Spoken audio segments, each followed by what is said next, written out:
উর্মি তার মায়ের মুখের উপরে বলেছিল, তোমাদের যুগে একরকম ছিল, তুমি নিজে ব্যাকডেটেড বলে তুমি কি আমাকেও সেইভাবে রাখবে নাকি? উর্মির মা এই কথাটা শুনে ভীষণ রেগে গিয়েছিল।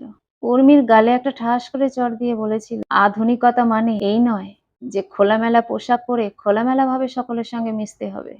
আর আধুনিকতা মানে এই নয় গুরুজনদের অসম্মান করতে হবে। আজকের যুগে তো আধুনিকতা মানে এটাই হয়ে দাঁড়িয়েছে যে যত বড়দেরকে অসম্মান করতে পারবে, গালিগালাজ করতে পারবে, সে ততই আধুনিক। প্রকৃত আধুনিকতা মানে কি জানিস? আধুনিকতা হলো শিক্ষার উন্নতি। শিক্ষার উন্নতি মানে শুধু পুঁথিগত শিক্ষা নয়, বড়দেরকে কিভাবে সম্মান করবে, বাবা মায়ের সম্মান কিভাবে অন্যের সামনে তুলে ধরবে, এগুলো আধুনিকতার একটা পার্ট। মায়ের এসব কথা তার ঠিক মনোপুত হয়নি।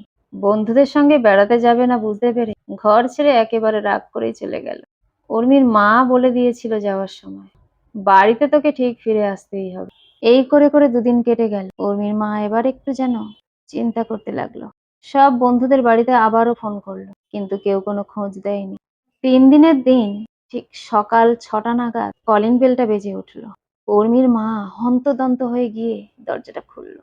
খুলেই দেখলো উর্মি দাঁড়িয়ে আছে, ক্লান্ত শরীরে, চোখ মুখ সব যেন শুকনো হয়ে গেছে। উর্মির মা দরজা খুলতেই উর্মি তার মাকে জড়িয়ে ধরে কাঁদতে লাগলো। উর্মি তার মাকে বলল, মা, আমার অনেক বড় ভুল হয়ে গেছে। আমি ভেবেছিলাম তোমরা ছাড়া চলতে পারবো, কিন্তু বন্ধু ছাড়া চলতে পারবো না, তাই সবসময় তোমার মুখে মুখে তর্ক করতাম মা।